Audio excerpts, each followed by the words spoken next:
Hi guys, today let's continue with our look into the Tao Te Ching. Chapter 7.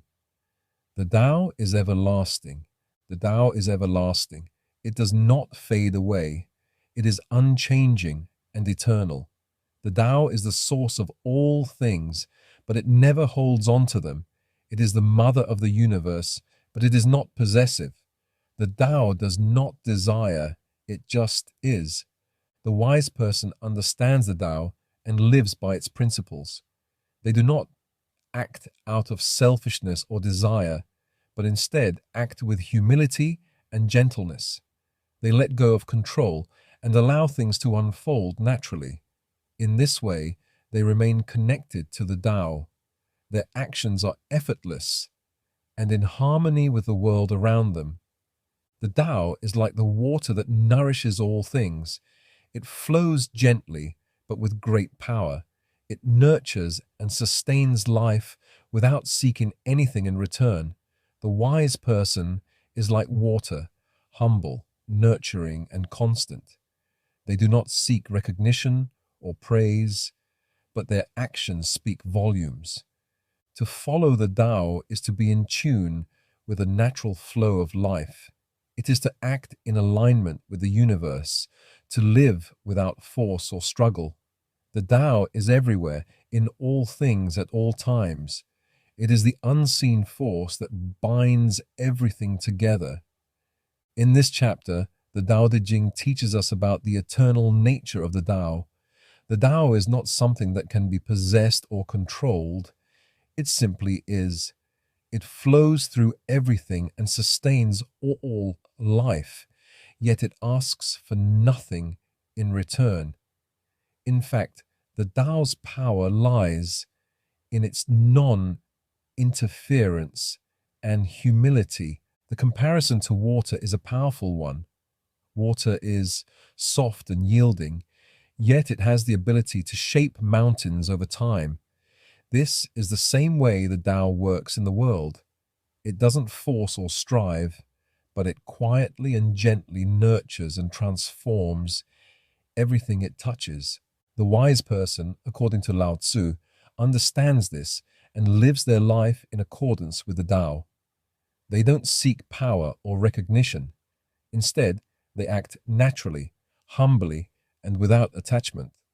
Their actions are in harmony with the world around them, and by letting go of control, they allow life to unfold as it is meant to. This chapter reminds us to embrace humility and to let go of our need for control. It encourages us to live with the same effortless grace as the Tao, allowing things to happen naturally without resistance. Chapter 8. The Virtue of Water. The best of the best is like water. Water benefits all things without competing with them. It flows into the lowest places, which others disdain. Thus, it is like the Tao. In dwelling, be close to the earth. In dealing with others, be gentle and kind. In speech, be truthful. In ruling, be just. In work, be competent. In action, be timely. No fight, no competition. And yet, nothing is impossible. The wise person knows that the virtue of water lies in its humility. Water does not seek to control. It simply flows and nourishes all things. It takes the shape of whatever container it is put into, and yet it is never diminished. Its strength lies in its adaptability and patience. The Tao is like water in that it gives life without taking credit. It does not force itself on others. It simply exists and provides.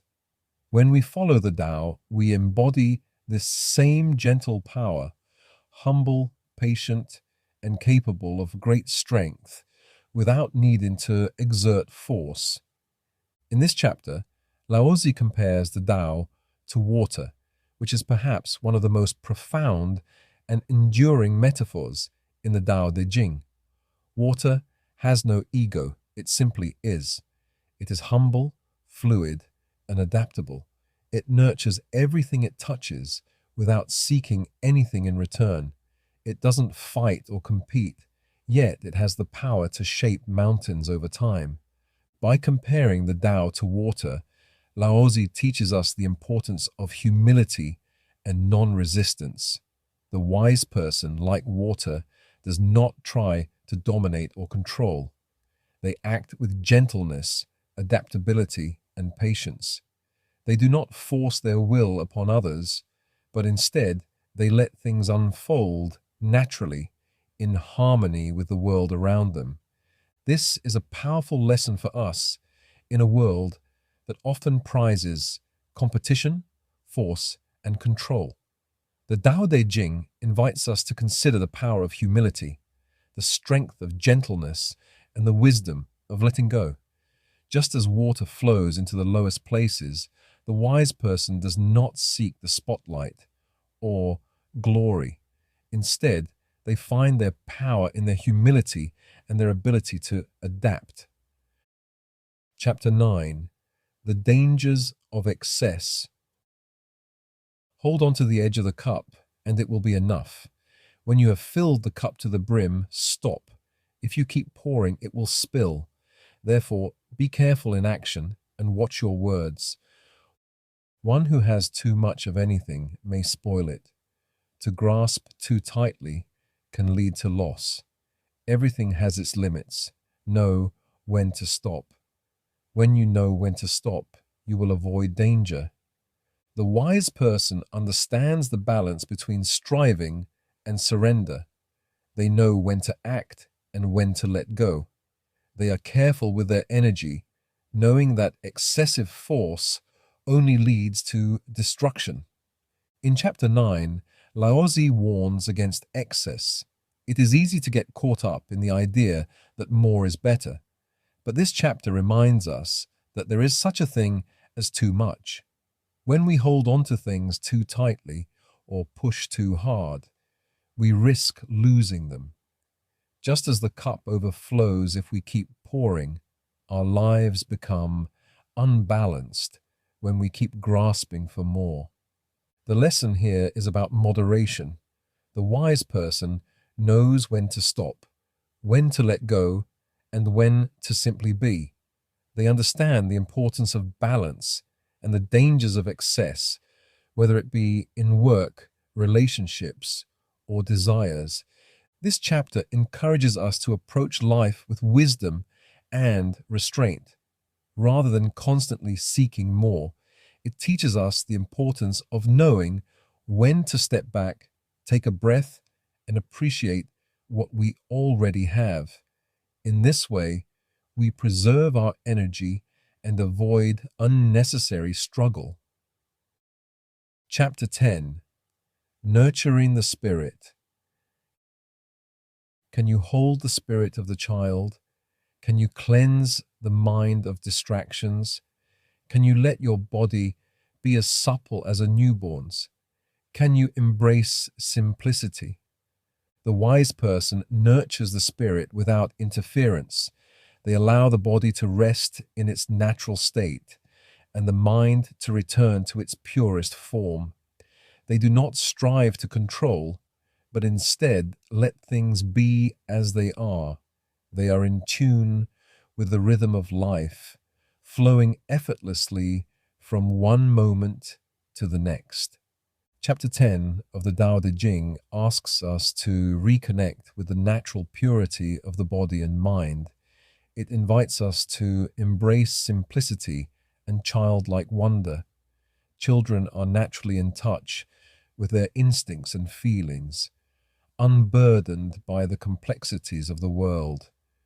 Laozi suggests that we can learn from this natural state, returning to a place of simplicity and stillness. The wise person, according to Laozi, does not try to force or control their spirit. Instead, they nurture it, allowing it to flow naturally. This chapter reminds us that we can't control everything, but we can make space for the natural flow of life. By embracing simplicity, we allow ourselves to be more present and more in tune with the rhythms of the universe. Final commentary: the Tao Te Ching is filled with wisdom that challenges us to reconsider our approach to life. Laozi teaches us to embrace humility, moderation, and simplicity. Through the imagery of water, excess, and childlike purity, we are reminded that the most powerful things in life are often the most effortless. We do not need to force or control. Instead, we should flow with the current of life, acting in harmony with the world around us. By following the principles of the Tao Te Ching, we learn to live more peacefully, more gently, and more authentically. The wise person, in Laozi's view, does not seek fame, wealth, or power. Instead, they focus on inner balance, moderation, and the cultivation of virtue. In doing so, they become one with the Tao, the eternal flow of life itself,